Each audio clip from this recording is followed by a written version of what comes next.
Magandang hapon mga kabay. So meron po akong estimate dito mga kabay. Ayan, 39257. Ang model nito mga kabay, DWD014. Ayan.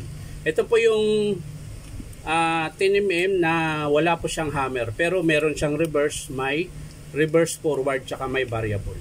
So yan mga kabay, sasaksak po natin. Gumagana po ito mga kabay. Ayan.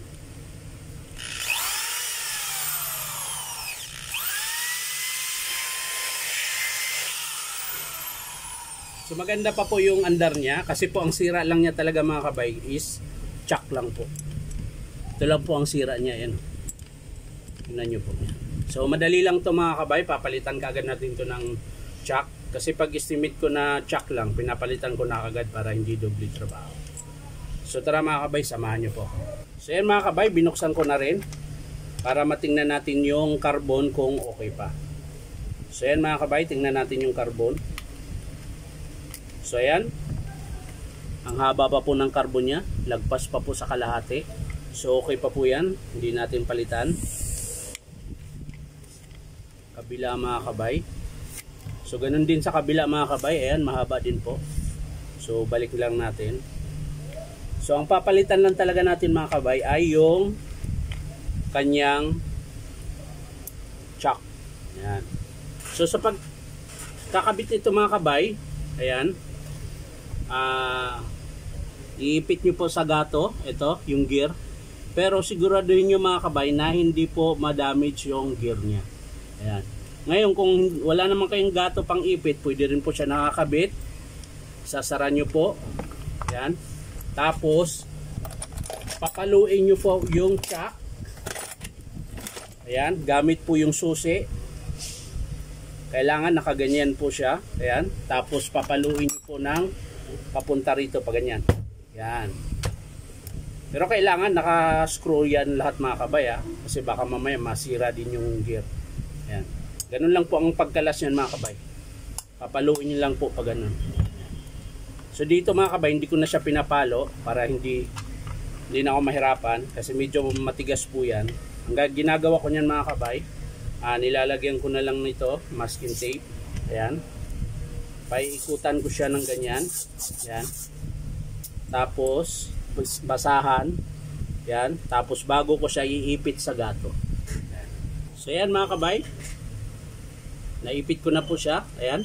Nakalas ko na po siya. Malambot lang. Ayan. So pagbalik niyan mga kabay, ganun din uli. Ayan. So kunin ko lang yung chuck mga kabay. So yan mga kabay, ito na po yung chuck nya. 3/8 by 1/2 po yung size ng chuck nito mga kabay.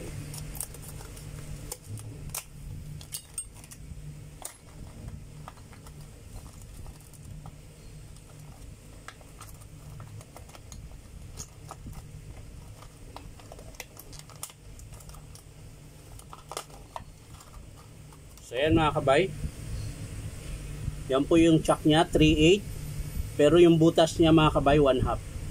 Ayan. Meron din po kasing 3/8 by 3/8. Meron ding 1/2 by 1/2. Yan. Kaya hindi po pare-parehas yung chuck. Kala mo maliit, kala mo maliit din dito, hindi. Yan. Ito siya, ang size nito mga kabay, 3/8 by 1/2. So yung sa pagkakabit nito mga kabay, ganun din. Ayan. Kalasin nyo po yung luma. Ayan. Tapos babalik nyo po ito. Ayan. Yan, ganyan lang mga kabay. Tapos, kakabit na po natin. Ayan. Tapos, higpitan natin.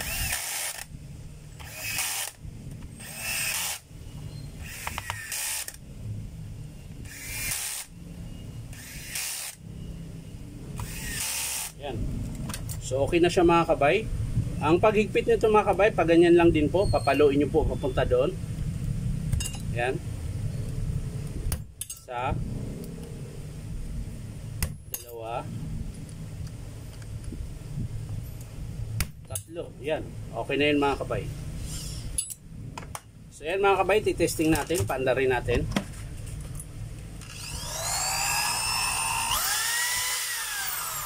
Yan.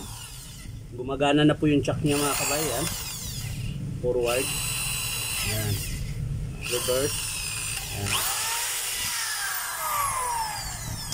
So okay na siya mga kabay. Ang pinalitan lang po natin ay chock. Ayan. So yan lang mga kabay. Maraming salamat sa panunood at palike and share na rin po. At syempre po subscribe to po akong YouTube account na Inom Tabay. So maraming salamat mga kabay. Bye bye.